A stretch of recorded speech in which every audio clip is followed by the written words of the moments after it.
Good evening, folks. Welcome. Hi, folks. Thanks for joining us. Sorry, we're a minute late this evening. Thank you very much for joining us. We'll just give it a couple of seconds for everyone to come on in. We've got lots of people coming in at the moment. Hi, Don. Nice to see you. Okay, well, I'll just dive straight in and we'll kick off now and make a start. Well, good evening, everybody, and a very warm welcome to the online Naturetrek Roadshow. I'm sure many of you tuning in this evening are not watching for the first time, but for anyone who hasn't joined a presentation evening with me yet, I'm Sarah Frost, Naturetrek's marketing manager, and I'm speaking to you from Hampshire.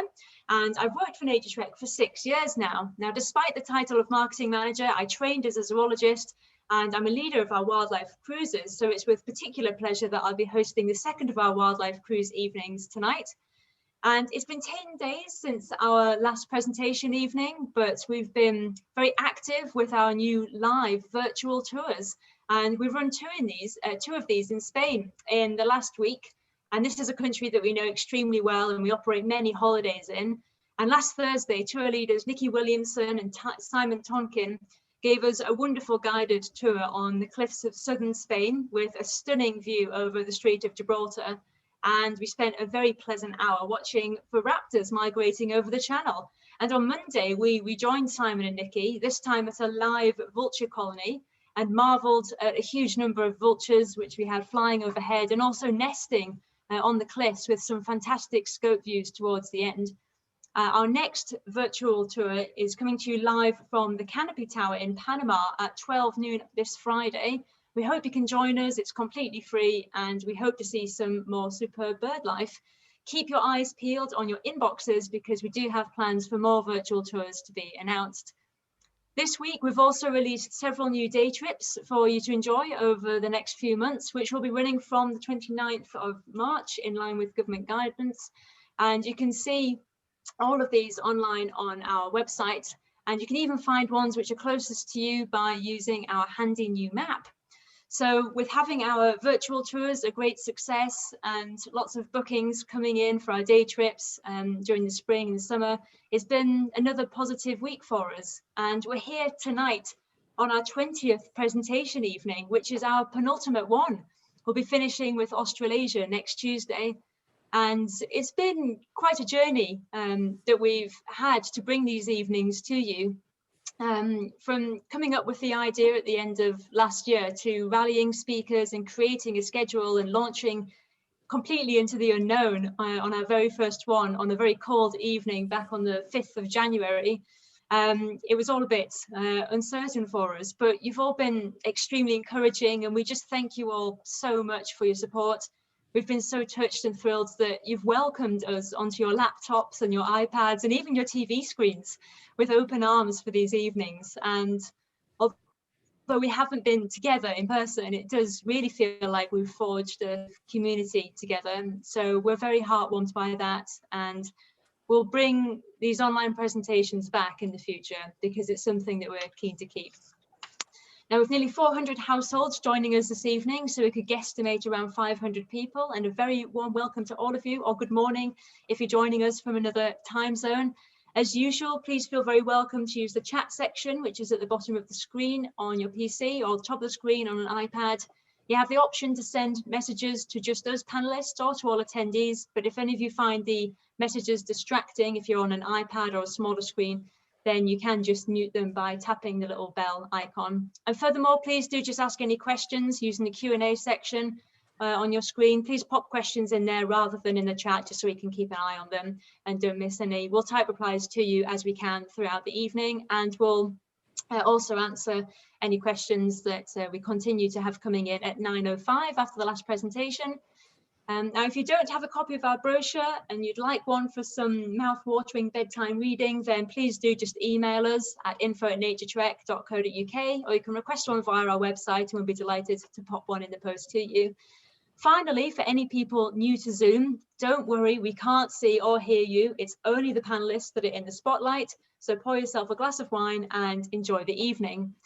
Now tonight we're back to the joys of wildlife cruising, and Naturetrek cruises are a little bit different from other companies. We fully charter our boats so that we have total control over it.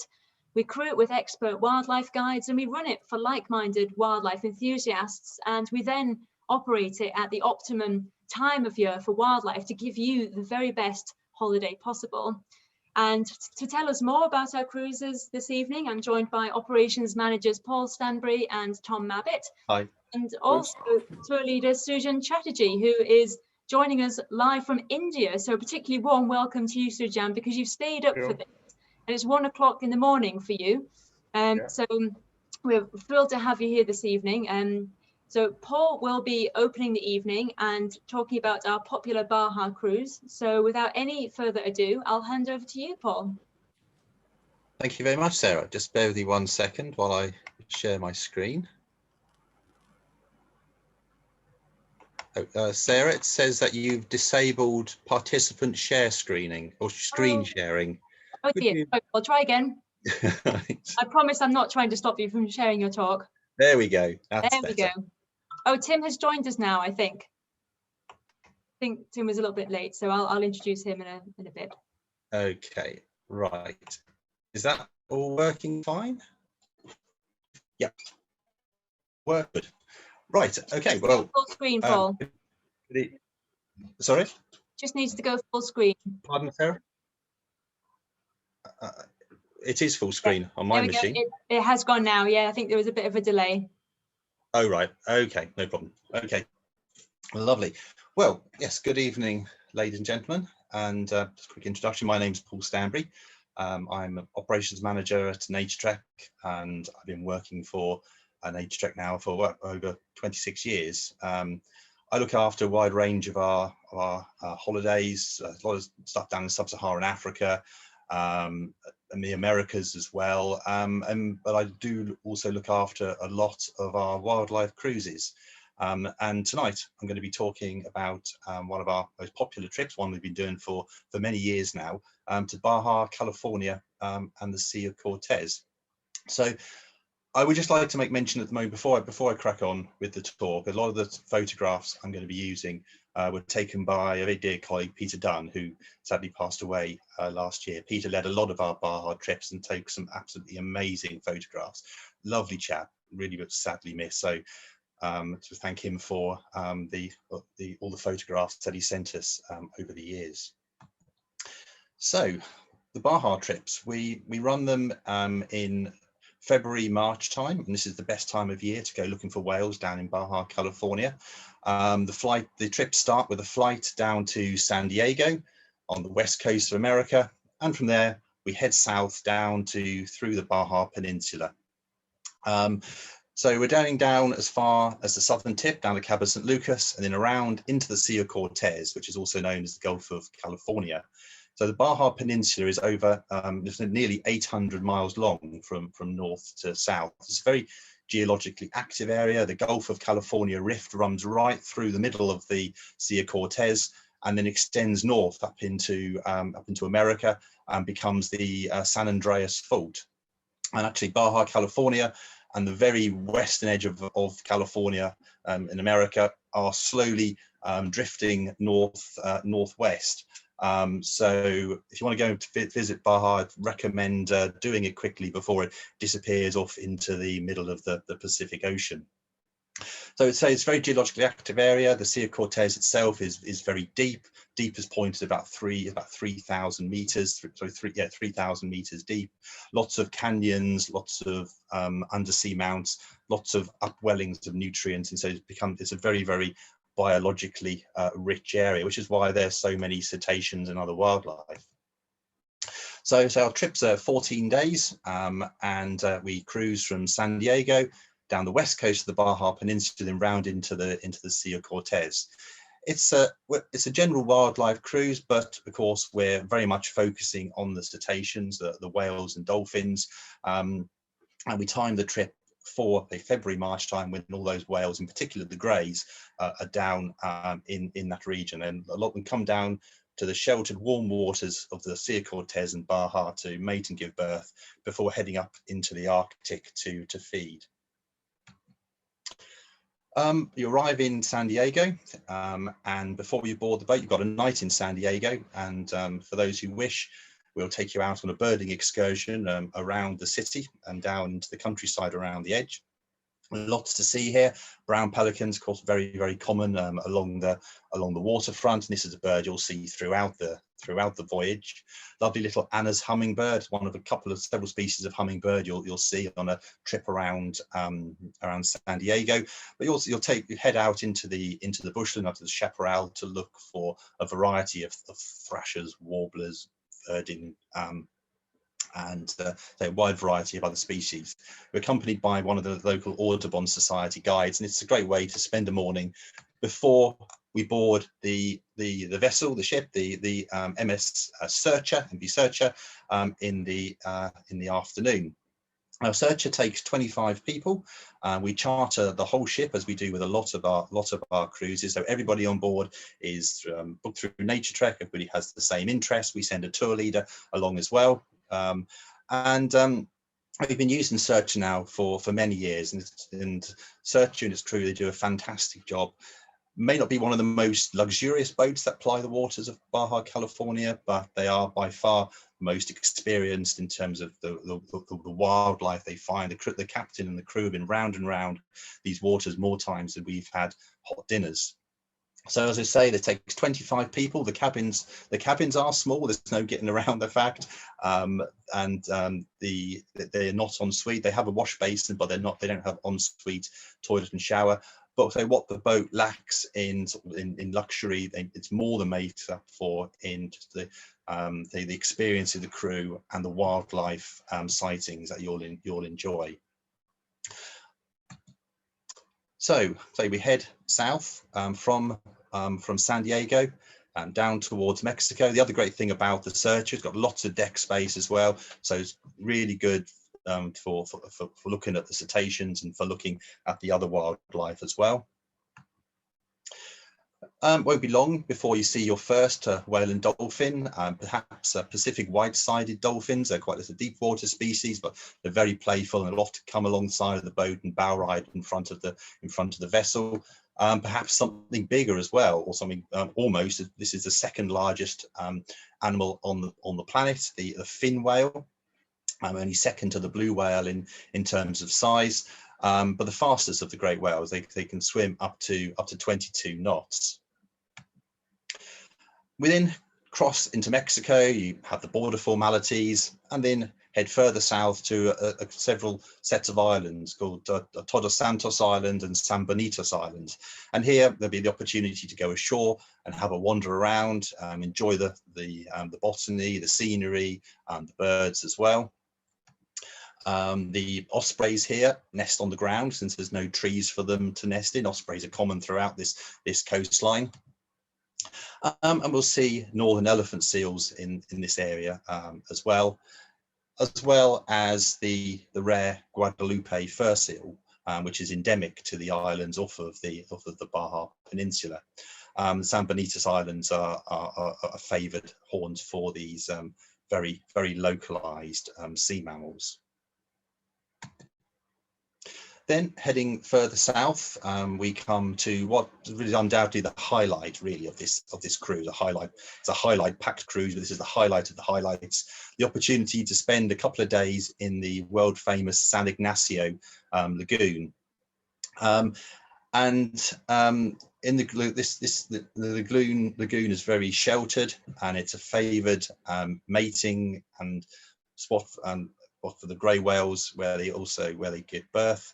About 22 or so thousand grey whales spend our winter off the coastline of Baja, California, and about in March, April time, or normally about April time, they begin to head north and embark on one of the longest migrations of any mammal. In fact, 12,000 miles their round journey takes them from Baja, California, up the west coast of the United States and Canada, round Alaska, and up into the Bering Sea and the Bering Sea. And there they feed during the summer months, and then migrate south again to Baja, California, to spend the winter, say where they mate and give birth in the sheltered lagoons off of the west coast. And this is an absolutely unique experience here. My colleague Tom, who led our trip a couple of years ago, you don't have to go looking for the grey whales in San Ignacio. They will come looking for you, and they absolutely revel in human contact.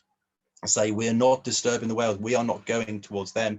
You go out in the skiffs, you wait, and the whales will come up to you, and they seem to relish human interaction, and it's really the only place in the world where you can have an eye-to-eye encounter with these amazing creatures. It's quite often the mother and calf pairs, and the mothers will often push the babies right up to the side of the pangas, of the skiffs, because they just seem to absolutely relish this human interaction, and it's an absolutely remarkable experience to have such a close encounter with these amazing animals, and say literally an eye-to-eye encounter with one of the world's great whales. Very, very gentle, really inquisitive, and say an absolutely unique and special experience.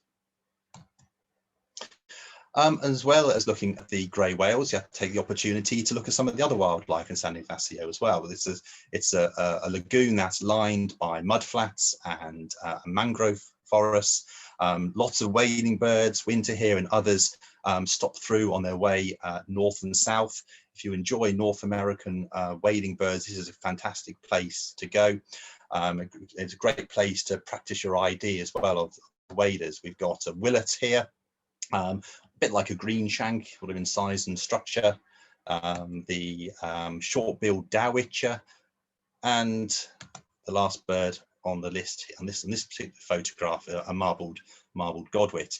But so the whole host of other species to look for as well as birds in the mangroves, such as the yellow warbler, and beautiful reddish egret, which is quite rare up in North America, but commoner further south in Mexico, and yellow-crowned night heron as well.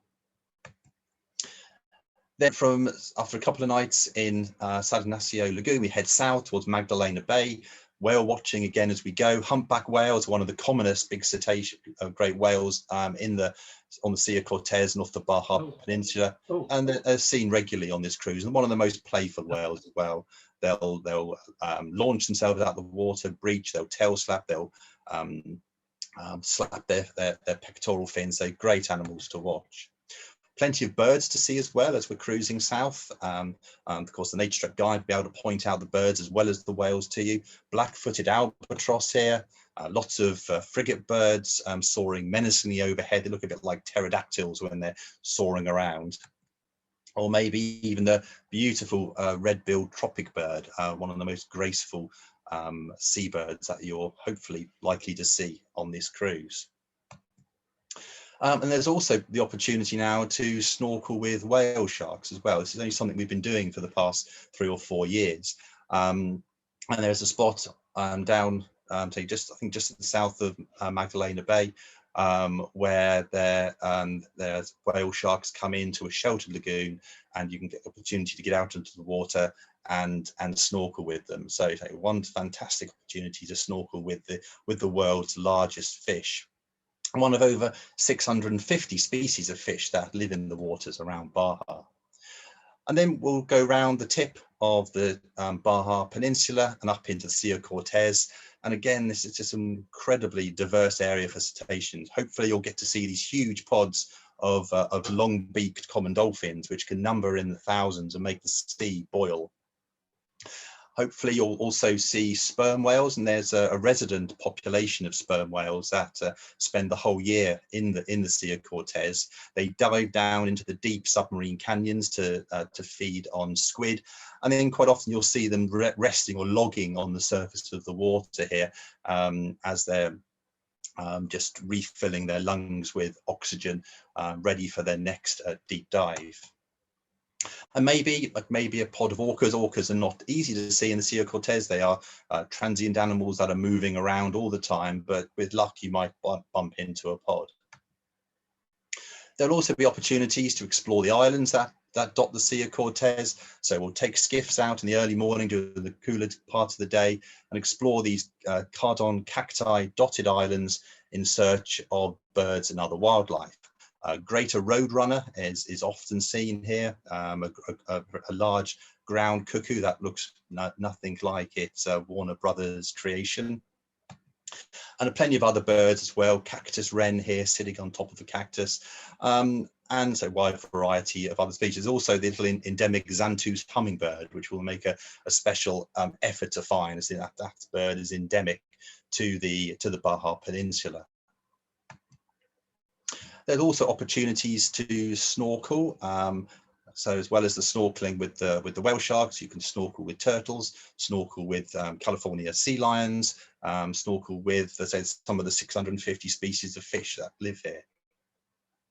But another highlight of a trip to Baja Peninsula, and touch wood, we've never missed them as yet, is the amazing blue whale. It's one of the best places in the world to see blue whales. And we hope to give you these fantastic opportunities to see the world's largest creature. And the size of these animals never ceases to amaze. They are double the length of a humpback whale. Just the tongue of a blue whale alone weighs as much as an adult African elephant, and some of their arteries are so big that a 3-year-old child could swim down them. So these are absolutely vast creatures, and it's an unforgettable experience to see that a Boeing 747 wing lifting slowly out of the water and then disappearing beneath the waves. We've had groups that have been fortunate to have blue whales silently drift underneath the searcher, so they could look down on this amazing animal just so slowly, silently going through the water below them. So a real highlight of a highlight packed trip. So I'll end there on the sunset shot. So after exploring the Sea of Cortez, we return back to Cabo San Lucas, right on the very southern tip of the Baja Peninsula, and from there fly back up to San Diego and then home. And let's say it's a 2-week holiday in total. We normally run 2 trips, excuse me, 2 trips a year, the February-March time. Best whale watching trip anywhere in the world.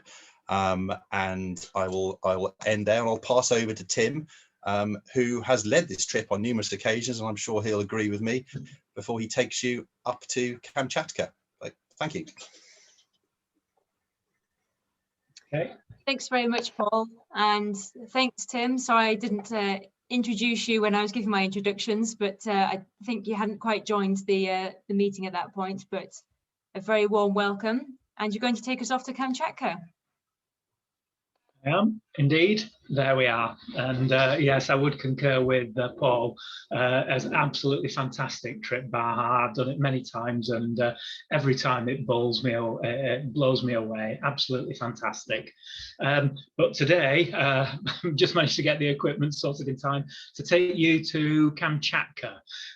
Now, the thing that I always find amusing is people refer to Japan as being the land of the rising sun. But if you look up a map of the world, it's already mid-morning by the time the sun rises in Japan. It's mid-morning in Kamchatka. You can see where the little red arrow is, and that little dotted purple line is the international date line. That's what separates yesterday from today, as it were. So you can see it's well east of Japan. So this is the real land of the rising sun. You can't get any further east really than this. And what it is it's a cruise up the Kamchatka Peninsula, right up to the Arctic Circle in Arctic Siberia. There, this is the boat that we use, the Spirit of Enderby. It always has a Russian name as well, which is the Professor Kromov, and it's got a great open front deck for viewing seabirds and mammals with. We start off in Petropavlovsk down on on the Kamchatka Peninsula, and that's one of the largest natural harbours in the world. You can see those we've set off from the harbour, from the jetty itself, and there's great big arms of mountains all the way around that keep it very sheltered. And so, you know, there's a chance of seeing some reasonable things actually within the harbour itself. Things like slaty back gull, I know they look like greater black-backed gulls, but they're different enough to really set the pulses racing of British bird watchers when one turns up over here. But they're 10 a penny over there. As you can see, these are actually landing on our ship. And also, because this is the farthest south we go, this is our best chance of seeing spectacled guillemot as well, which we usually see in the harbour here. Then we sail overnight, and our first stop is on the Zupanova River. And here we've got a number of things that we want to see. We disembark from the boat and get into the Zodiacs and move up the river.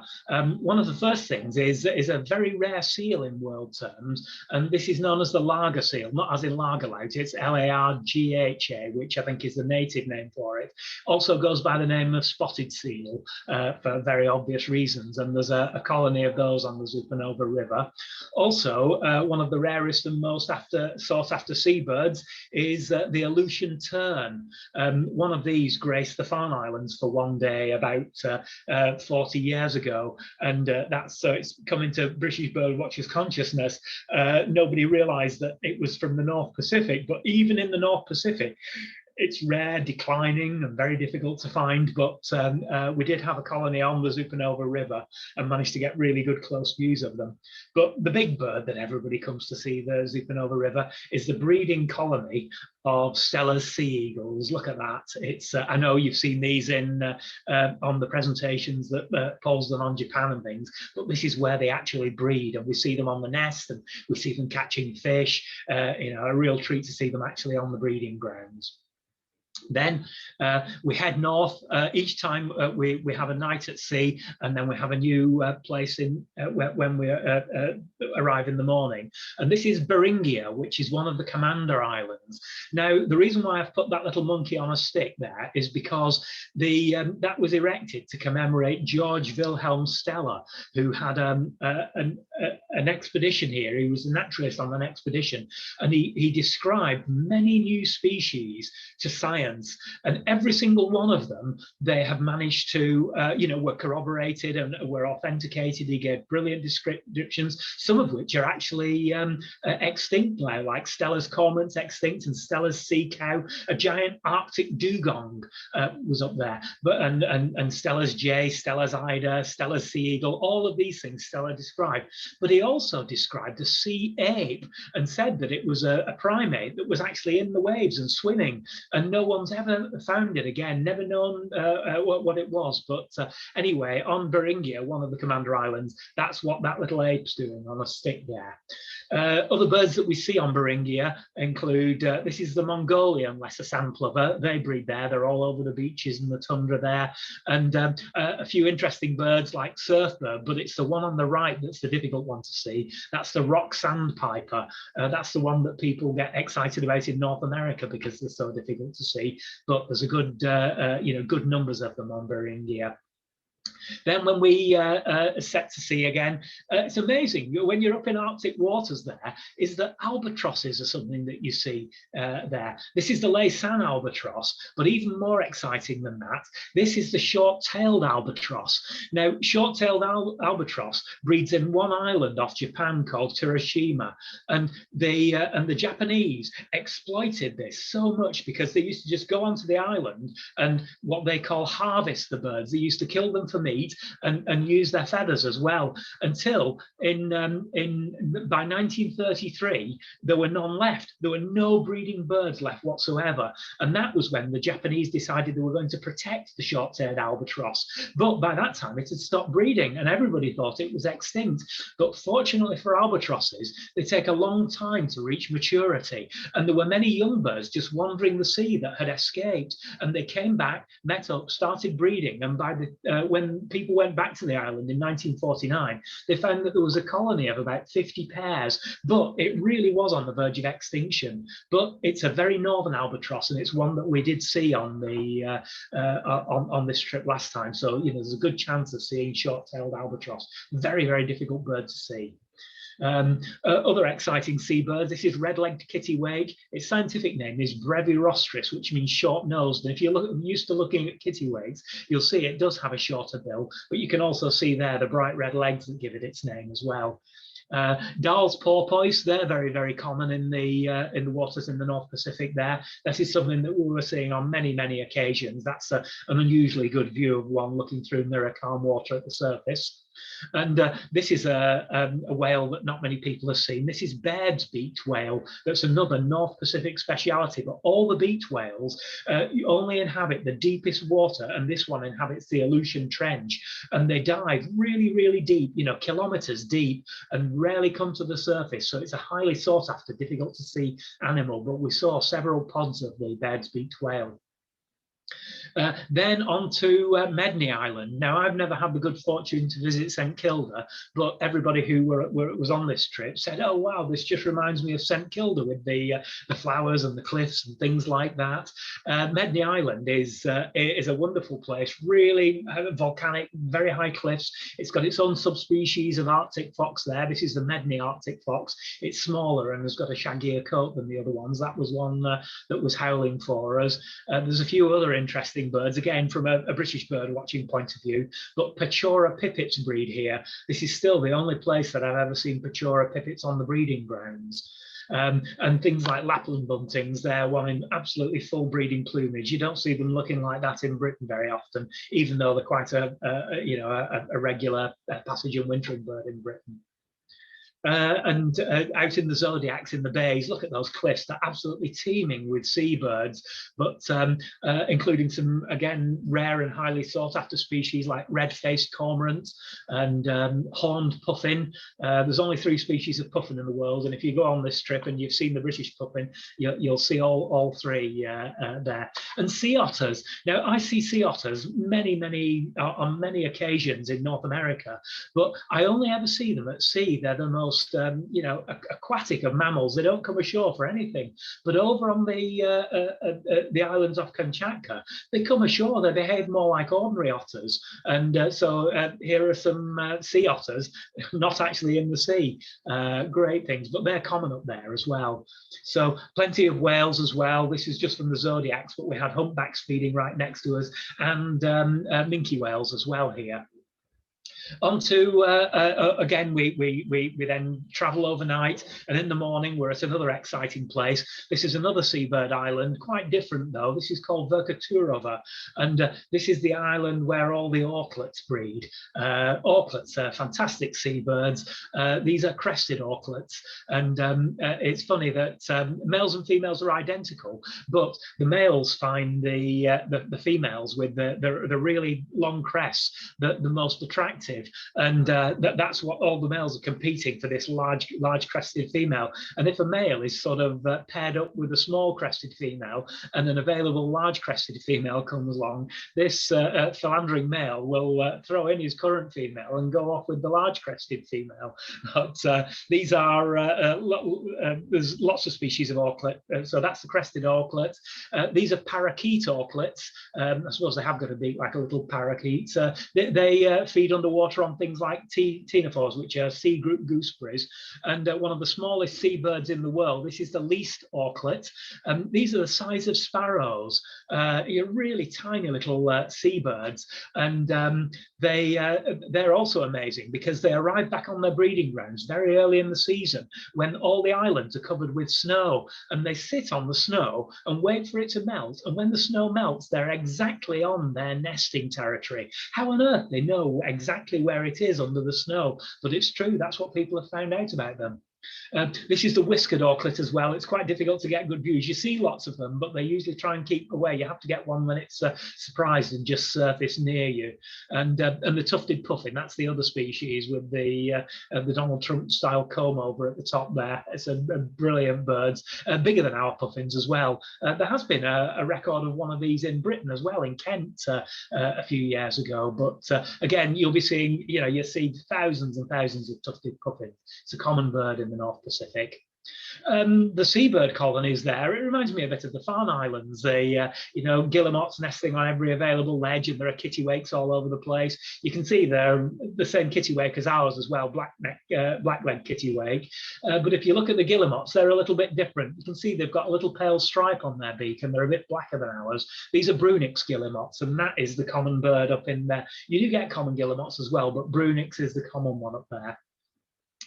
Setting out at sea again, going north, we came across lots of sperm whales and really big males as well. I found when I've seen sperm whales on many occasions down in Baja, California, but they were all relatively small ones there. When I saw these big males for the first time, I just couldn't believe it. They were like a different species. They're absolutely huge.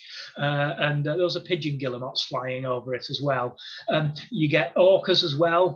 They're the predatory orcas, the one that feeds on the seals, like the lager seals and the northern fur seals, things like that. And the fulmars are interesting because you get a few that look like our fulmars, but they go from every range from being completely dark, like the one on the left there, to completely white almost, so the one on the right, and every shade in between, which is odd because our fulmars in the Atlantic all look like they're postage stamps. Every single one is an identical carbon copy of the next one. Oops, sorry. Lots of petrels. We did actually see Leach's petrels as well, but I didn't get photographs of those. And these are fork-tailed storm petrels. This is the common small petrel in the North Pacific. And ancient murrelets as well. We see these at sea, but we don't visit their nesting grounds because they nest amongst tree roots on wooded islands. They're called ancient murrelets because of the little grey hairs. It gives them a little distinguished sort of slightly aged and wise look about them. But again, another highly sought after seabird, another one that's turned up in Britain there. Now, one of the things that we do, which is for conservation purposes, is we try and find colonies of spoon-billed sandpipers. So what we do is we look on the maps and search out for suitable looking areas of flat tundra, and then we just go and do a bit of pioneering, and we divide up into groups and we walk transects through the habitat, seeing if we can find spoon-billed sandpipers. I was given this transect, which took me past various bushes and pools and things like that. And in this very set of bushes and pools here, just to give you an example of the range of birds there, there was blue throat singing away in there. There was dusky thrush, Siberian ruby throat, red-throated pipit was nesting in there, and on the little pool next door there were redneck phalaropes there. I didn't find any spoonbill sandpipers, alas, this time, but that's not a bad haul of birds, is it, for wandering about on a random bit of tundra that you didn't even know if anything else was there. There's all sorts of birds like little bunting and rustic buntings and Siberian accenters and Arctic warblers, dusky warblers, that kind of thing as well. Also bears. I think I ended up seeing more bears on the course of that trip than I saw human beings. We saw nearly 100 different grizzly bears, and because we're landing in different places, they're not used to humans. They're actually quite frightened of humans. And this chap who was on the trip, he had his camera ready, and this bear just bolted in between the two of us, and he said, "I was frozen, I just couldn't operate the camera, I was so excited." And I said, "It's all right, I've got you." And he was begging me to give him a copy of this because he wanted it on his wall with a brown bear running past him there. Walruses as well. Most of the walruses I've seen have been really high in the Arctic amongst ice and snow, but here they're further south where you've got sort of greenery in the background. But you know, walruses, fantastic to see as always. And this is a bird that there are hardly any photographs of in this plumage. This is the Kitlitz's murrelet. Only a handful of nests have ever been found. They've been found way inland on the tops of mountains up to 40 kilometers from the sea, nesting individually naturally, just like sort of plovers or waders nesting on there. Nobody even knows how the chicks get to sea, you know, possibly on glacial meltwater rivers, but nobody knows. And so if you have a look on the internet, most of the photographs of Kitlitz's mulet are all winter plumage birds, which are black and white with big white cheeks. But we managed to see lots of them. This was one that was flying past the ship, and this is one when we were out in a zodiac. There was a couple of them just floating around, whilst we had a population of grey whales feeding around us. But I was more interested in seeing the Kitlitz's mulet, which is much more difficult to see in world terms. Other kind of things that you would see there: harlequin ducks and Stella's eiders. We saw king eiders as well, and there's Iceland and glaucus gulls. Beluga whales were common as well, and most of the beluga whales I've seen have been in very turbid water, and you just see like a big white shape come out of the water and go back in. But here the water was clear, so you could actually see the whole animal underwater there and see the shape of them. But right at the end of the trip, we were trying to get to the northern part, which is an area of tundra called Mini Pilgino, and this is the best known colony of spoonbill sandpipers, which is one of the rarest birds on the planet. You know, there's just a few hundred pairs left there, and they're massively declining. So as a quid pro quo for being allowed to go there, we do these searches and then give them the information of where we've searched, which narrows them there, and if we find any, we would tell them. So, and they in turn let us come and have a look at them. But you're taken in very small groups and you're allowed to look there. There's other birds here as well. There are things like emperor geese and long-tailed skua as in here, and various waders. I saw wheat ears here as well, of all things. These are the Arctic ground squirrels that the long-tailed skuas feed on, but that's the thing that we're all hoping to see, which is the spoon-billed sandpiper. So that was taken with a 400mm lens at distance, and that was as much as I dared crop it. So the safety of the birds is paramount. But the trip that went the year before us managed to actually find their own spoonbill sandpipers and take really close photographs, because they'd discovered them and found them, and there they were. So and that was one that was taken by Chris Collins, who was on our trip when they discovered a colony. So that's what they look like when you get really close up. But you do get views like that through the telescope. And that is it. Thank you very much indeed.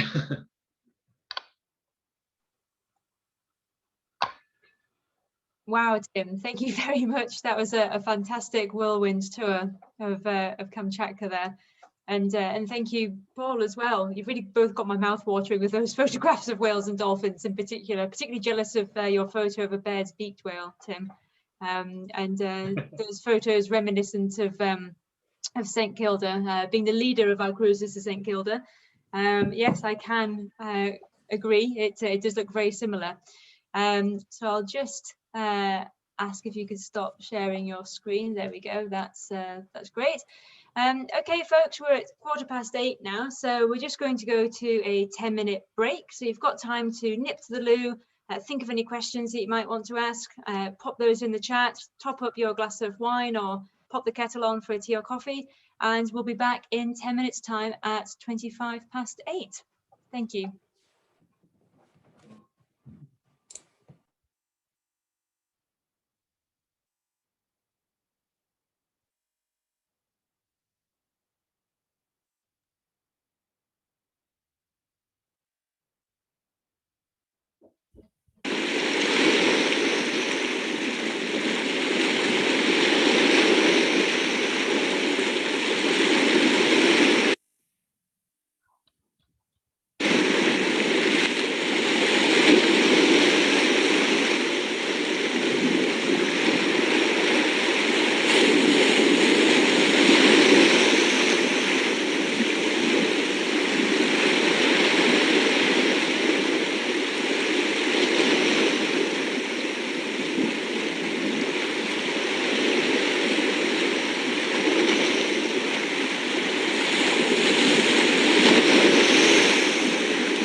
Okay, welcome back everybody, and I hope you've topped up your drinks. Now we're going to hand over to Sujan Chatterjee. Sujan, if you're there, fantastic. You're popping yourself your webcam on. Sujan, thank you so much for joining us live from India. I know the time is very late for you, so we're just delighted to have you here. Thank you very much. Please just introduce yourself and tell us how long you've been guiding for Naturetrek, and you're going to take us on the Brahmaputra river cruise in India. Sorry. So Yes. over to you. Hi, thank you so much. Thank you for the invitation. And I'm Sujan Chatterjee. I'm currently now sitting in Bharatpur National Park in Rajasthan.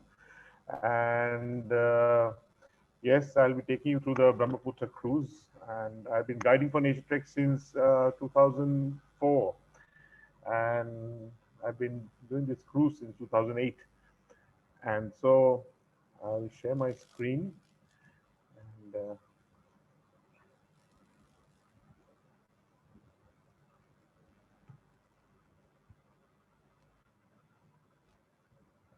can everybody see my screen?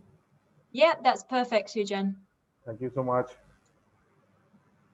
So we have done quite a few Brahmaputra cruises. We started off with 3 cruises a year, and currently the last couple of years we have been doing one in April, and we do it on the river Brahmaputra, which starts from Tibet and comes down into India and flows right into Bangladesh and joins up the river Ganges and reaches the Bay of Bengal. So we do this in Assam, and this is a 10-day, 11 days cruise, which starts from a place called Jorhat and finishes off in Guwahati. And this is very unlike the couple of cruises that you've seen just now.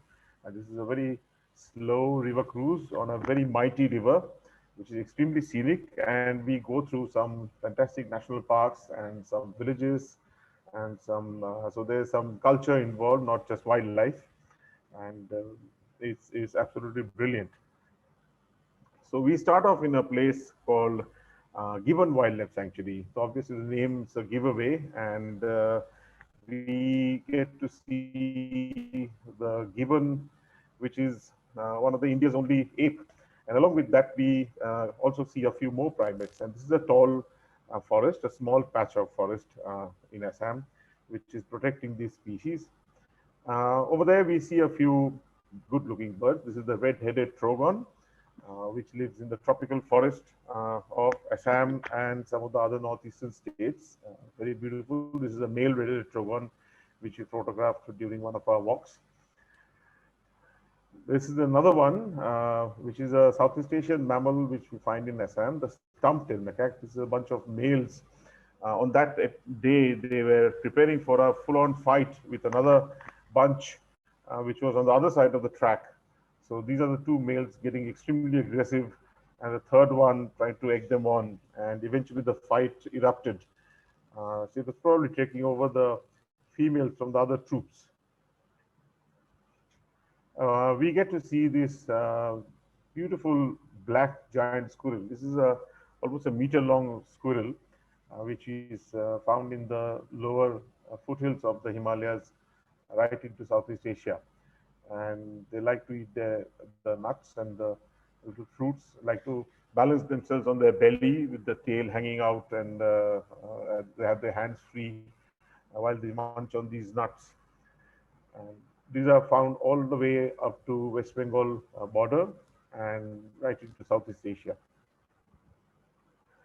This is another primate we see over there. This is a capped langur. These are again Southeast Asian primates which come into India, and they're very much restricted in certain places of Assam. There are a few races, the northern race and the southern bank race. This is the one is the southern bank, which is a bit more orangey than the northern one. And this is the western hulab gibbon. This is a male, which is black. The females are usually blonde.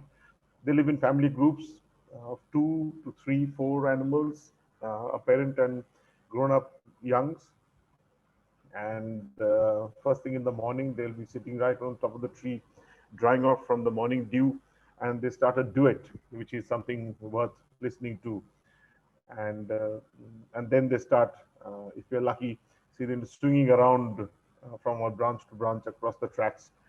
So some days we obviously do it very easily, and some days we have to struggle a bit hard to find them, but we always do find them. It's very rare that we have come back empty-handed. So Gibbon Sanctuary is also famous for our first field breakfast. As you can see, everybody is wearing the funny leg gear.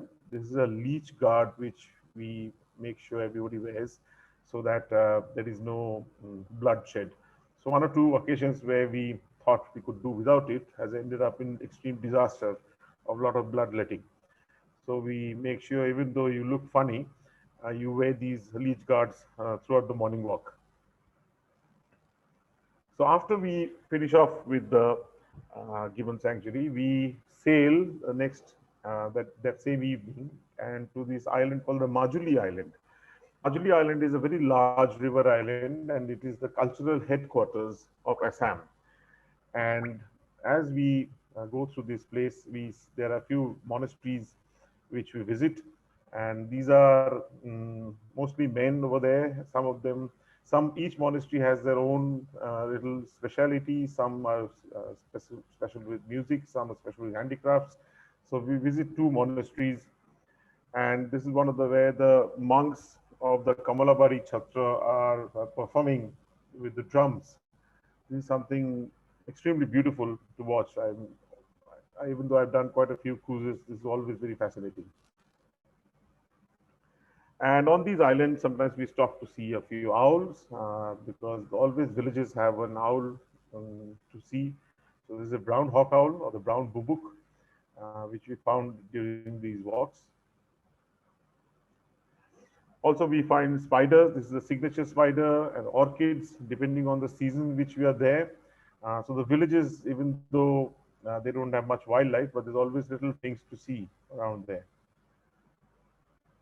From there, we move downstream to a place called Jamungudi.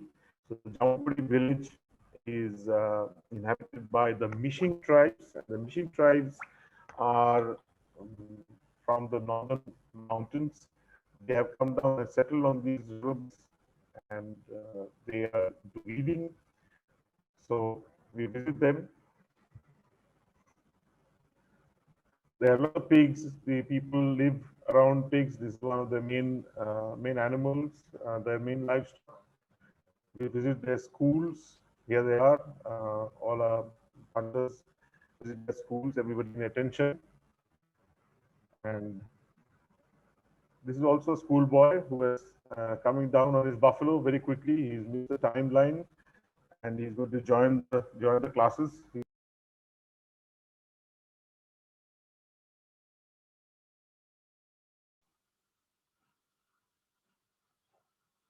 Oh dear, we appear to have lost Sujan. Oh, I think he's coming back. I'm back. I'm back. Sorry. You're back. Brilliant. Sorry, folks. Wouldn't be a standard Zoom call without a slight technical hitch. We've got you back, Sujan. If you're just able to pop your webcam on when you can. I am actually on. And share your screen again. We can't see you yet.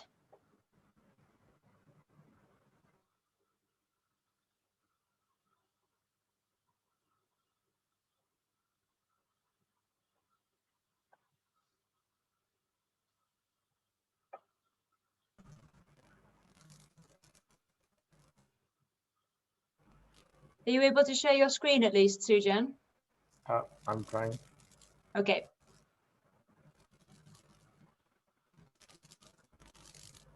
Is this okay for you? I can't see anything at the moment. You haven't. It doesn't look like it's shared your screen. Have you clicked the green button at the bottom of your screen? Yes. Yeah. I will just give it a moment and hopefully it will load.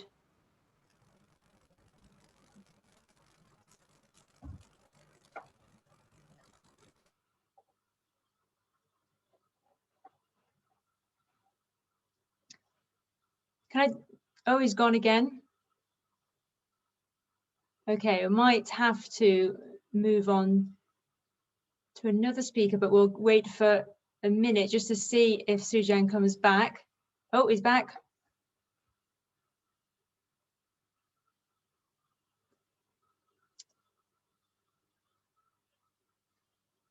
Sujan, can you hear us?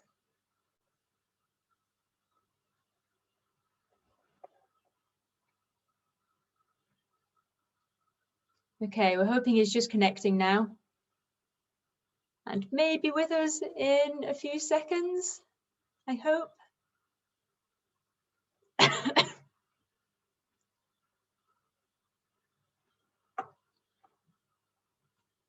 Sujan, are you able to hear us?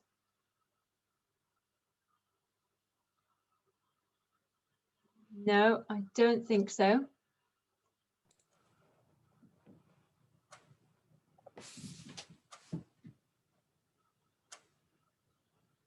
We may have to just pause Sujan's talk and see if we can come back to him, which is a shame. Yeah, he's gone again. Oh dear, well, sorry about that, folks. Apologies. Hopefully he'll come back in a minute and we'll be able to finish off his talk. Tom, would you like to start your talk? Yeah, let's go for it. And we'll move on to your talk halfway through Paul Sujan's and see if we can finish this off at the end. All right, thank you, Tom. Great, thanks, Sarah. You.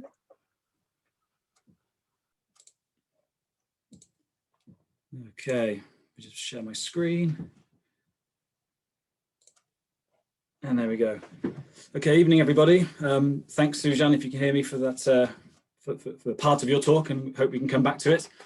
So my name's Tom. You might well have heard some of my talks before. I'm an operations manager for Naturetrek and look after a whole host of tours across the world, really. Lots of UK holidays, lots of tours across Europe, Asia, and South America. So the next 20 minutes or so, I'm going to take you first to the Amazon and then back to the Pantanal, to look at two of the cruises that we operate in these amazing destinations. So I'm going to start with our Amazon cruise. So we start that holiday with a flight via Sao Paulo into Manaus, and then from Manaus we board the Iracema, and we spend 7 nights on board and travel deep into the Amazon along the Rio Negro, visiting 2 fantastic national parks, the Ana Vilhanas National Park, and then further on the João National Park. It's a really, really special cruise. Here is the Iracema, a really nice 30-meter houseboat. She has 11 rooms, and we tend to limit the group size to 16 in the group to give us plenty of space. And as we've said on all these cruises, it's a chartered trip, so we can stop where we want. We can, if we hear wildlife in the surrounding forests, we can slow down, turn around, to do as we want to find the wildlife. And just another shot of the Iracema here moored up. We'll just make various different stops as we work our way along the Rio Negro, heading through this fantastic habitat. Lots of talk of the cabins. The cabins never are very often small on lots of cruises. They're pretty decent sized rooms here. This is a typical room, sort of bunk bed style, all en suite, very comfortable, but fairly small rooms as is typical. But you're not spending a lot of time in the rooms, of course. And just a photo to give you a bit of an idea of the inside of the Iracema. Lovely sort of wooden furniture, and a really nice place to dine every evening. So we'll board in Manaus, travel along the Rio Negro. This is actually the meeting of the rivers. So you've got the dark Rio Negro on the left there, and the Rio Solimões, the lighter colour. So it's a really distinct line you can see where these 2 rivers meet each other. And this is a point actually where on our trips you can actually go for a little swim if you want to. Just say you've been swimming in these waters. They're not the clearest waters you'll ever swim in, but it's an experience nonetheless. So this is an aerial shot of the Ana Vilhanas National Park. It's It's a huge archipelago, or the largest freshwater archipelago in the world, actually, over 400 different islands, forest islands. And we'll explore this area by taking really nice leisurely dugout canoe rides and smaller motorboat journeys, searching for all the the fantastic wildlife. So this is a photo of a typical excursion. We'll go out with our guides, just gently paddling us around, getting close to the habitat, searching for wildlife in amongst all the vegetation at the side of the rivers, the river channels and tributaries. We'll be seeing lots of the sort of classic Amazonian species. This is yellow and gold macaw here, and we'll be seeing scarlet macaws, red and green macaws, lots of different parrots. There's a festive Amazon is one species, fairly localized. We'll see a lot of them on this regularly on this trip. Spangled cotinga, one of many star birds we'll come across, and white-throated toucan, very noisy toucan, very similar in appearance to channel-billed toucan, but has a sort of really loud sort of yelping call that can often be heard, particularly in the early mornings when we're waking up in this incredibly diverse habitat. Looking to the skies, you might see swallowtail kite drifting overhead, as well as a whole host of other raptors, great black hawks, snail kites. There's lots and lots to see overhead. So we'll head out for morning activities, tend to have a little bit of downtime on the vessel in the middle of the day, then head out for more afternoon, and we also get out at night as well for a bit of spotlighting and lots of activities going on through the day. But when we're on the boat, on the Iracema, there's a lovely top deck. You can set up scopes, you can scan the surrounding treetops, and there's always something to see, of course. And so we're always on the lookout as we travel slowly along. And these are the sort of views that you're going to be waking up to sort of every morning. Very, very few people around. You're not going to be surrounded by other boats or many other vessels. And it's just breathtaking scenery and wonderful sounds and sights throughout. So this is Siva. He lives in the Zhao National Park. Is a resident there, knows the area incredibly well, and he'll join us and take us paddling through this flooded forest. So lots of the habitat we'll be exploring is these sort of areas of flooded forest, and it's really a special experience just to move through the forest in this way, searching for wildlife. And Siva knows this incredibly well, and really loves taking our groups out. Just a shot here of a group slowly paddling through this amazing habitat, and we'll be seeing species like white-tailed trogon here. It's just a few species, and the guides often know where there's species such as great potu. You can see just blending in brilliantly well with this branch here. They'll roost like this during the day, and then at night will feed on insects and often moths and other flying insects as they come out at night. But they can often find this species at the roost site. The photography and finding birds can be a challenge, and I'll be talking about the Pantanal in just a moment, which is more open, quite a lot easier for photography and finding species. It can be a challenge in dense forest. This is a screaming piha, a member of the Cotinga family, which you're far more likely to hear than see. This is one of my photos. You can see it's rather blurred, but it's one of those sounds. I'm sure lots of you have been to the Amazon. It's quite widespread. Makes that amazing sort of whistling, that call, and it's certainly one of the birds. Whenever I hear that on a TV show, it just takes me right back there. So there's the screaming piha. One of the more obvious birds is the hoatzin, really bizarre bird. So we'll be cruising around. They love the sort of vegetation overhanging the river channels and smaller, slow flowing pools. Really bizarre bird. Also called the stink bird. They're vegetarians. They purely eat leaf matter. They've got this sort of enlarged crop that sort of ferments that vegetable matter. So you really know why they get the name stink bird. But we'd like to see these in good numbers. And the young birds, they often nest hanging over the water. So the young birds have got tiny claws on their wings, so when they fall out of the nest, they can sort of clamber up through the vegetation and save themselves from falling and drowning in the river. So really bizarre and wonderful bird. Mammal-wise, we'll be obviously looking for everything, enjoying everything. This is red howler monkey, so we'll we'll very often hear these, usually at first light or just before first light. Actually, you hear this amazing sort of guttural roaring, and you've got and that's a troop of howler monkeys, and we'll often see them in the riverside treetops. Brown-throated sloth. It's a very good tool for seeing sloths. We've got a very good chance of coming across them. This one moving through the canopy, and viewing from the river, you're looking into the vegetation lining all these channels. Excellent chance of seeing sloths. And as I said, we'll be enjoying everything: butterflies, reptiles, amphibians. This is black caiman, the largest of the alligators of the caiman. Resting up on a sandbank, we'll see spectacled caiman as well. And getting out at night often give us a good chance of coming across different snake species and frogs also, particularly after dark. So we'll continue our days. We'll use motorboats often to move further distance from the moored Iracema, and then we'll move often into these smaller canoes to access some smaller tributaries and actually move into that flooded forest. Now, one such island, it's got a pretty much a permanent population of the golden-backed uakari. So we'll actually get out and do a very small amount of walking occasionally to find this spectacular species. We've got a very good chance of finding them. And another highlight is seeing pink river dolphins. There's a pod that are fairly habitualized here. And some of the locals and some of the local guides know exactly where to find them. We may have views like this, breaking the surface of the water, but more often they'll come in sort of near the boat, and you'll sort of view them through the water and have views like this of the pink river dolphins.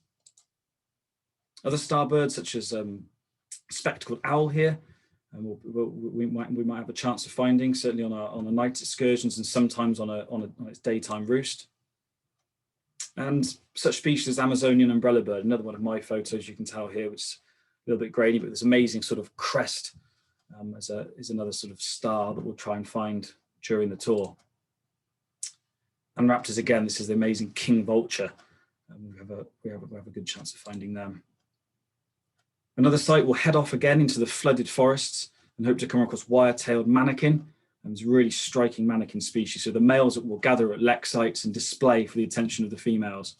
And there's a number of different manakins. This is a really striking species, bright yellow underneath, red cap, and the long sort of tail filaments hanging down. You can just about see there. So another of the many stars of the trip. We'll make landings at different spots as we go along. We'll have to moor up at a sandbank, maybe have a little fire in the evening, sit out underneath the stars. Again, all alone in this fantastic habitat. As we travel back towards Manaus, we'll make a stop at a traditional village of the Tucano tribe. They're a northwest Amazonian tribe, and they still live in these traditional houses. And we'll join them for a bit of a dance, see them in their traditional dress, and just get a little bit of a taste while we're there of what life's like for them, and just have a little insight. So that's a really nice way to sort of end the trip, to see how these people live in this remote Amazonian environment. So I'll finish there. That's a very quick whiz through of our Amazon cruise, and I'm now going to take you down to the Pantanal. So we're up on the Amazon now, on the Rio Negro, up here near Manaus, and now we're going to head down to the Pantanal. If you've seen my previous talks, you'll have seen this slide before. So this green area here is the UK-sized Pantanal, the world's largest wetland. And for this tour, again, we're flying into Sao Paulo, and then we fly on to Cuiabá. So we'll spend the first night in Cuiabá to get over the journey, stay at a nice sort of comfortable hotel on the outskirts of the city with some nice wildlife just to see in the grounds as well, but mainly to sort of relax. And the next day, we'll head off and strike out into the Pantanal proper. So we're working our way again along this fantastic road, the Transpantanera, 147 kilometers, and it is just one large wildlife safari along this road. Highlights as we head along. So we'll have the day to cover this ground and get all the way down to Porto Jofre. And so when we get to Porto Jofre, we'll then board the Panoramico, which I'll come to shortly, and head off searching for wildlife. So this is the famous sign, and for those of you that have been out to the Pantanal before, and this is what we'll travel along the Trans-Pantanal on our Just Jaguars itinerary, on our Mammals of the Pantanal as well. So lots of you I expect will recognise this sign, and this is really the start of the fun. When you pass through this sign, you're onto the Trans-Pantanal, and you really, yeah, there's just so much to look at everywhere you look. It's a special experience. So passing any bodies of water, you're going to be seeing large numbers of egrets and wood storks here, and there'll be jabberoo storks in amongst them, and lots of great egrets here, and cattle egrets, and yeah, all sorts. And then every little dot here you see is a Yakari caiman popping its head up in the water, and there's millions. Well, they predict 35 million, but that's just an estimate. The highest density of any sort of caiman species anywhere in the world, any crocodilian anywhere in the world, absolutely everywhere. And that's one of the reasons why the jaguars do well in this area, because they feed heavily on the caiman. So this is a close-up shot of a Yakari caiman. This is a superb tour for photography. Lots of the wildlife is more in the open, and the sort of northern end of the Trans-Pantanal is grassland and ranches, and then as you move south, you move into sort of, you know, the wetter areas and vast flooded fields. But yeah, this is a Yakari caiman up close. These are all photos taken on the tour, and lots of capybara. Sort of lots of the wet areas, areas of grassland that will come out to graze. You will see this. You will see this animal. This is a male. It's got this sort of lump on the forehead, a murillo. It's a scent gland, which both sexes have, but it's larger in the males, and they'll often rub that to sort of mark their territory. And they're super creatures. Another animal that's on the menu though. So there's lots and lots of prey here. We might see huge flocks of snail kites here, a migratory species. We often see at the time of our visit be seeing flocks of snail kites. And kingfishers. We'll be stopping and starting as we head along the road, getting out to stretch our legs, scanning the area, just looking out for everything. This is ringed kingfisher. We're likely to see all 5 of South America's kingfishers during the tour, and of course we will see kingfishers as well on the Amazon cruise. This is ringed, so we'll also have green and rufous, Amazon, and also American pygmy kingfish. So all 5 will be seen without too much difficulty in the Pantanal. Giant anteater, the mammals again, as we're travelling along the Trans-Pantanal, particularly in the northern section of it. Keep your eyes peeled in the surrounding fields for this fabulous species. I saw my first giant anteater about a mile after going past that Trans-Pantanal sign. Yelled at the driver to stop, and we leapt out and watched this animal trundling about with its nose to the ground, searching for ants and termites. The amazing, almost meter-long, bushy tail. Perfect for shade when it's hot and keeping warm in the cool evenings. One of my favorite mammals. So as we head further south along the Trans-Pantanal, we'll be coming across scenes like this, sort of more flooded areas, vast areas of water hyacinths and thick grassy flooded vegetation. And it's another typical scene. Yakari caiman everywhere, and capybara just casually sat having a little snooze in amongst them in the shallows there. There's just always this sort of scene as you're travelling along the road. There'll be roseate spoonbill, black-bellied whistling ducks here, and always lots to look at. There'll be striated herons, pheasant tiger herons, laughing falcon. Maybe there'll be all sorts, and we'll be stopping and starting as we head along. So we'll spend the day moving along the road, and then we'll reach Porto Jofre and board the Panoramico, a really nice, comfortable houseboat with 12 rooms. Fairly spacious rooms, which I'll come to in a minute. And once again, it's a Naturetrek charter, so we'll go where we want, when we want, and make different moorings over our 6-night stay on the boat. So this is the view. It's a bit of a dark photo, but this is the best photo I had of the dining area. Really nice views out from the dining area, and it's a spacious vessel. It's a space to move around and have a good view. And it's some of the larger rooms of our cruises. There is plenty of space. This is a typical room. Obviously, for a double, the beds will be together, but there's a good amount of space in the cabins here. So once again, a typical day will be heading out on smaller motorboats. So we'll be heading out, exploring the smaller tributaries and channels, searching for wildlife. And there'll be a whole range of of birds and mammals. And the start of the cruise is focused on in the sort of area of higher jaguar density, a similar area that we visit on our Just Jaguars itinerary, and then we'll move to different locations after that. So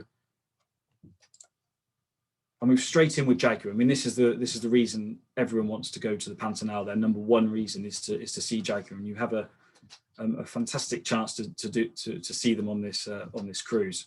So you'll be travelling along. They hunt along these raised riverbanks. We're looking for windows in the vegetation, a little bit of an exposed bank, and hopefully this magnificent cat looking back at you. Such incredibly powerful, strong, stocky animals. When you see them walking, their bulk and power and the size of their head is really striking. And we've got the chance to see some superb behaviour as well in this area. This is a fantastic photo of an adult on the left there, and a youngster on the right having a tug of war with a yellow anaconda. One of my favourites. I'm lucky to be sent lots of photos of jaguars from lots of happy tour participants, but this is one of my favourite photos, pulling a poor old yellow anaconda apart. But yeah, wonderful shot. And we'll move into some quieter areas. We'll explore some less visited rivers, and we'll be mooring up where we want. We'll be right in the where we want to be, and in the thick of the action straight away, first thing in the morning. There's no sort of travelling to get to the best spots. This is one of my favourite encounters. We're out on the small motorboat, rounded a corner, and two little heads swimming across the river. And they were two jaguar cubs, and it's the only time I've heard a jaguar actually calling and making noise. We could hear the female calling anxiously from the bank, with this amazing piercing look in her eyes as she was just staring out at these two youngsters, trying to call them back to her side of the river. And as we watched on, and we quickly sort of turned around, gave them some space, watched from a distance, and the youngsters weren't listening at all and just carried on. Didn't come back and bounded away up the opposite sandbank. So a really super encounter. And if you're the first group to find a new jaguar, you can name them. And we got a photograph of this cub, and so this is named Mabs, one of my nicknames. Birding is superb. This is the fabulous Agami heron with this mane-like feathers here, and incredibly long dagger-like bill. Another heron species, pheasant tiger heron here. Really super photos. And I'll say again, Paul mentioned on his talk in Baja that Peter Dunn supplied lots of the photos. I was delighted to get Peter out leading this cruise.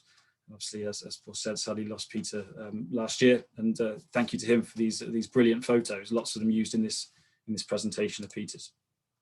We might round a corner and see a sandbank with hyacinth macaws coming down for a drink, and black vultures in the background. There might be lots and lots of different species to be seen around every corner. Well, the aim on the cruise is to get all the way to the Pantanal National Park. Very few visitors travel this far. We're traveling along the Coyaba River, and it's around 80 to 90 miles away. We'll take a lot of time to do this. We're moving slowly on the Panoramico, and as she moves, we'll be out in smaller motorboats doing some activities, and then join back up with the main vessel. And that's sort of how it works as we make our way all the way to the national park, and these mountains start to appear in the distance. And we won't be seeing any other tourists when we get here. Very few people strike out this far into the Pantanal and actually reach this protected area. And we'll see scenes like this with these sort of towering, more mountainous areas as we reach the heart of the park.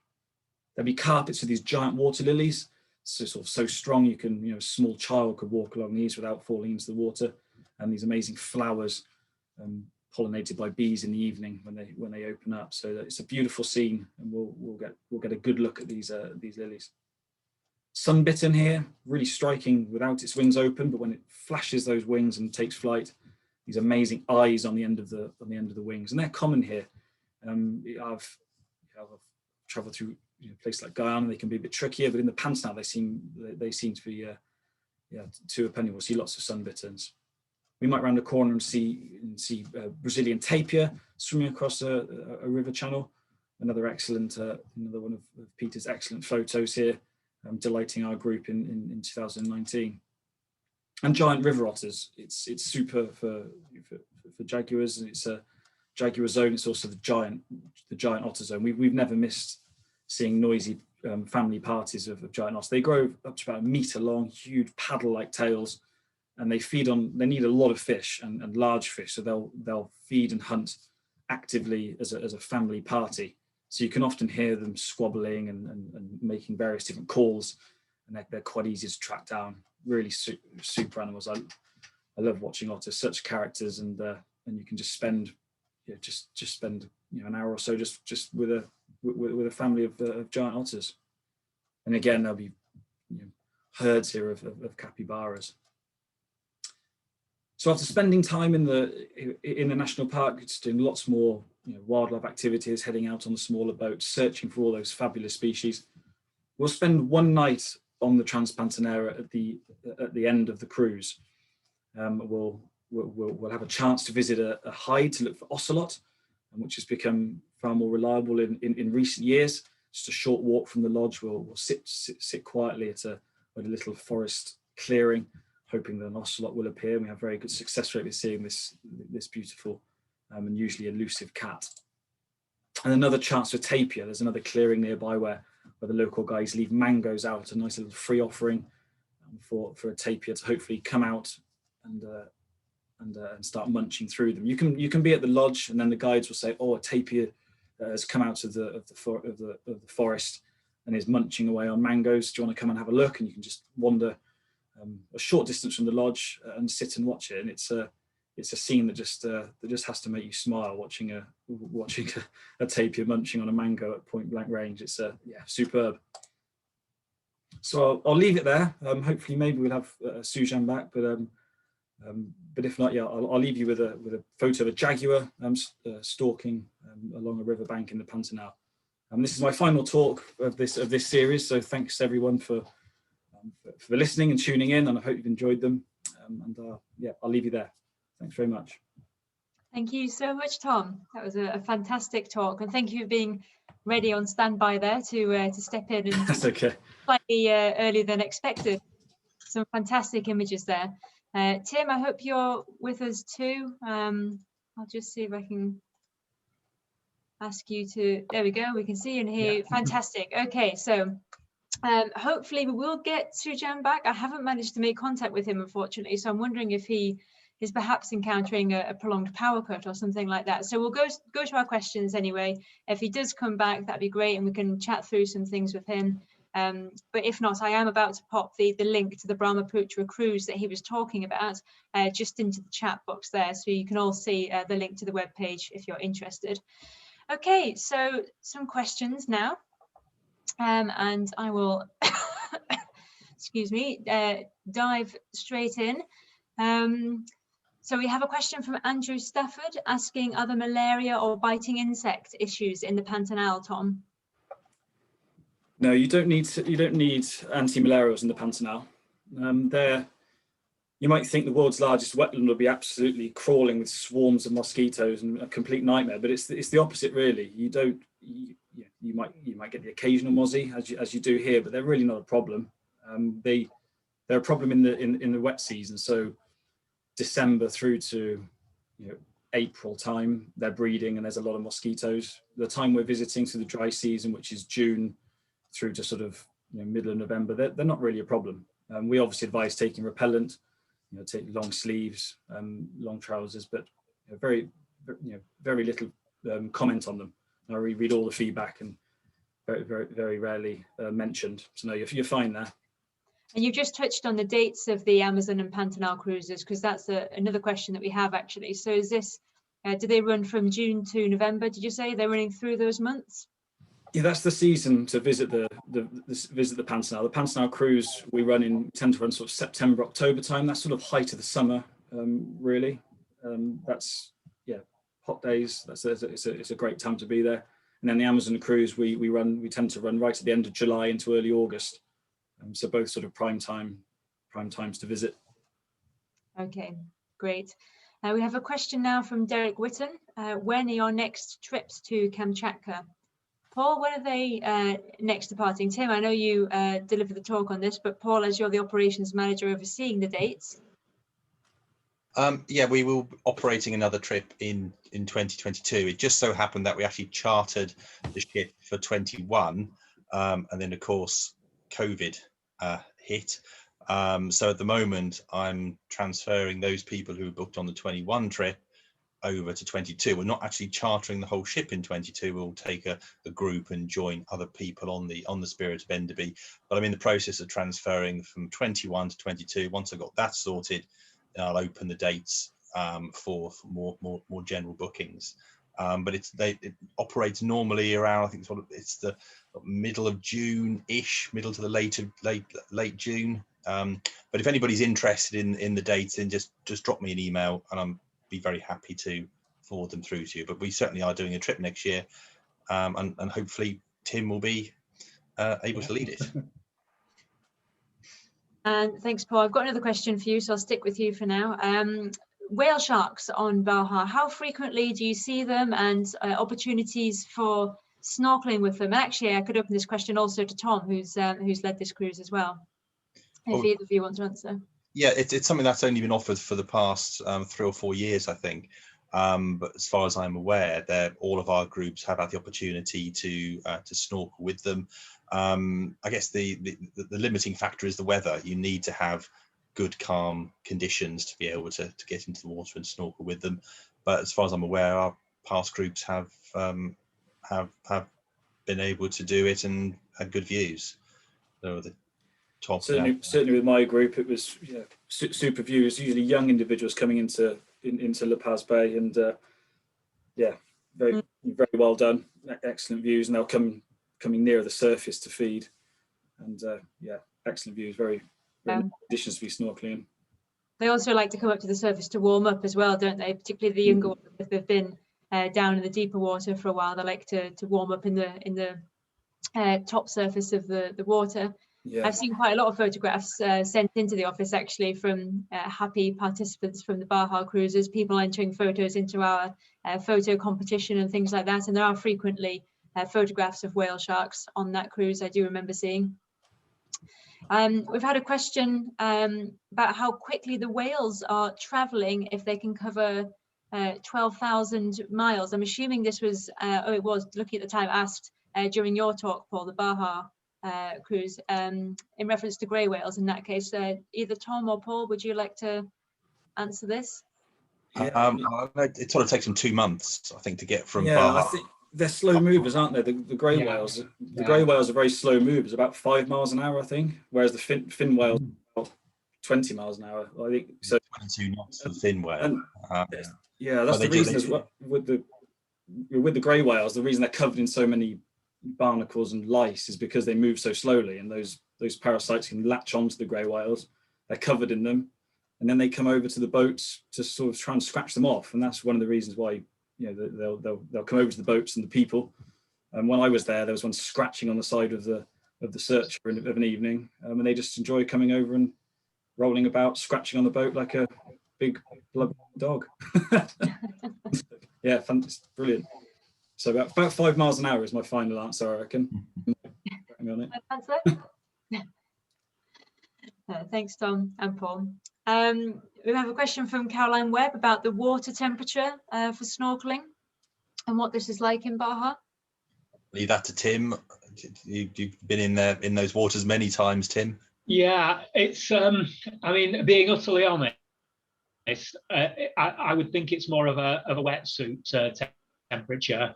It's obviously a lot warmer than it is in Britain, but it's still, it takes your breath when you get in. But once you're in there, it's fine. It's not unpleasantly cold at all, and it is a fantastic experience swimming with that. I once had California sea lions, and they were playing football with a guinea fowl pufferfish, which had inflated itself to try and deter being mucked about with, and they were just playing water polo with it. Wow, that sounds quite fantastic. Sticking with temperatures, actually, Tim, what sort of temperatures can you expect on the Kamchatka cruise? It really isn't cold at all. It's the height of summer there. There's little snow because you're so far north. The snowfield's disappearing, but yeah, it actually reminded me a lot of a British summer, really. At times we were on the decks approaching the Arctic Circle and we were in shorts and t-shirts. It was so warm. It was, people were out sunbathing on the decks. It was so nice. I mean, it's variable. As you said, all those pictures were taken on the cruise, and some days we had sunshine, some days it was less good, but it wasn't something that I would have said was a cold trip at all. I say this a lot of times, but I've been much colder in Yorkshire. Thanks, Tim. Tom, back to you. Caroline Terro is asking, is it possible to swim with the dolphins in the Amazon? She's aware of some trips which offer this. Is this an option on our trip? They can, yes. There's a part that's quite habituated, and you can, if you want to, sort of, it's not really swimming. You sort of walk into the shallows, and sometimes they'll approach and come in closer. So you can get into the water there with them. It's varying success from trip to trip, but they have had them coming right into the guides there. Yeah. We've had a question here, which is on one of the cruises that we covered in our first cruise this evening, which is the Antarctica cruise. And of course, we have this scheduled to depart later this year in November. But we have someone asking, are we planning a similar cruise in 2022? And will it be for the same duration, or do we offer any shorter trips to Antarctica? Paul? We can arrange any length of trip to Antarctica. There are shorter trips that just do the peninsula. There are longer trips that do the Falklands and South Georgia. So we can book you onto any sort of Antarctic cruise. In terms of charters, say we got a charter in November, December of this year, timed for the solar eclipse down in Antarctica. We only do charters every couple of years or so, just to give us plenty of time to make sure we fill the ship. So with this one being November 21, we won't have a charter in 22. So it's likely to be January 23 or January 2024. But we're looking into dates at the moment, and hopefully we'll have that sorted soon. Can I just say something here, Paul?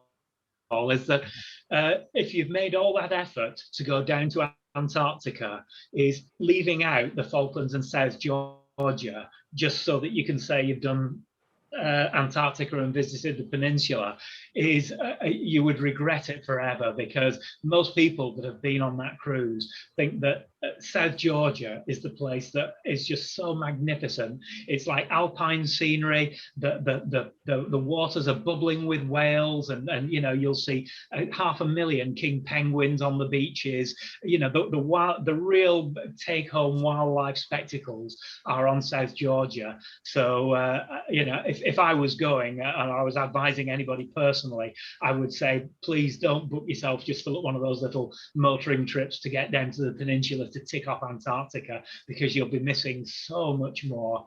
And even the sea trips in between them, we had hundreds of whales on those trips, and fantastic seabirds, albatrosses.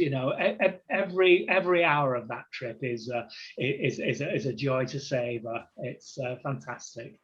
Yeah, I totally agree with Tim there. My most amazing wildlife moment ever, I think, was standing on overlooking St Andrews Bay on South Georgia with, Tim said, 500,000 king penguins stretched out in front of you.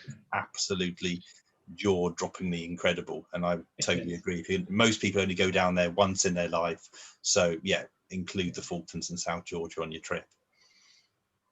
Yeah, well said both. I agree, although I haven't been down there myself. I am very familiar with other operators that run trips there, and I actually recall seeing on Twitter earlier this week someone saying they'd managed to get a good deal to go down to Antarctica for, I'm not sure, £3,000 or £4,000 or something like that. And I went and, just out of interest, looked to see what they'd be traveling on, and I looked up the vessel, and it's a huge 2,500 passenger vessel that doesn't actually go anywhere near Antarctica. It sort of just goes sort of vaguely near the peninsula and then back again, and it's a sort of 4-day trip. Obviously doesn't include any flights or anything like that, and you can't possibly feel that you've had a true wildlife experience by sharing it with 2,500 other people.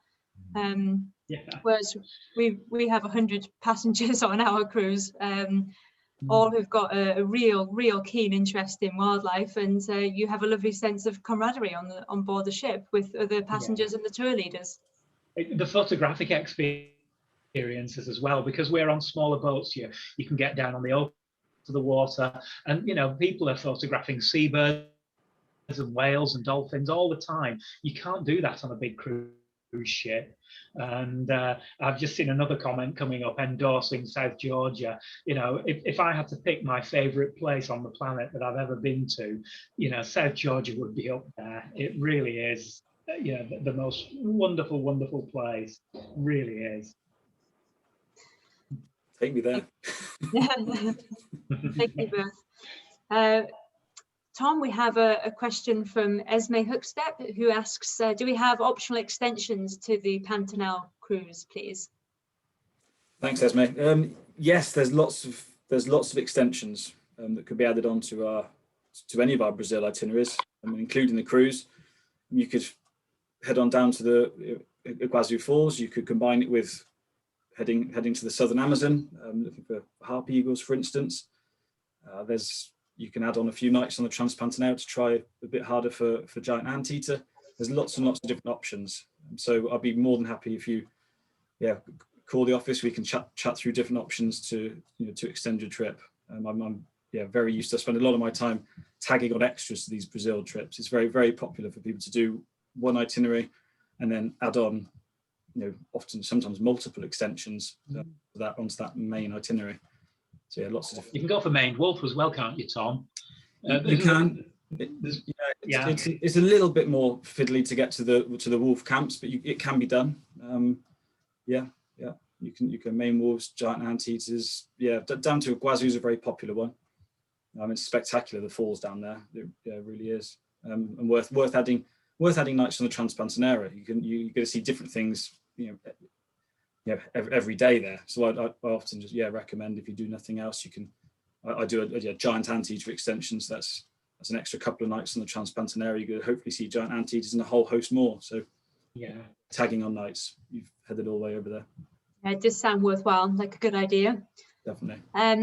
Tim and Tom, a final question for you, and then I think that's it for questions. Do you need to pack a wetsuit for going to Baja if you're wanting to snorkel? It is. When I was doing Baja regularly, I bought my own sort of just body short and short sleeved wetsuit. They don't provide you with wetsuits. They do provide you with masks and snorkels and flippers, and that's what most people do. But it's maybe I'm just a bit of a wuss when it comes to cold water. But I feel much better when I've got a wetsuit on. I'd agree. You can be in the water for 45 minutes, an hour. You're going to enjoy it more for longer if in doubt, pop a wetsuit on. I've done a lot of diving around the world, and I'm quite hot-blooded. I think I was fine just in a vest, and that was fine for me. But others are wearing wetsuits, and it's comfortable. It gives you a nice buoyancy as well. The wetsuit float around nice and warm, nice and buoyant.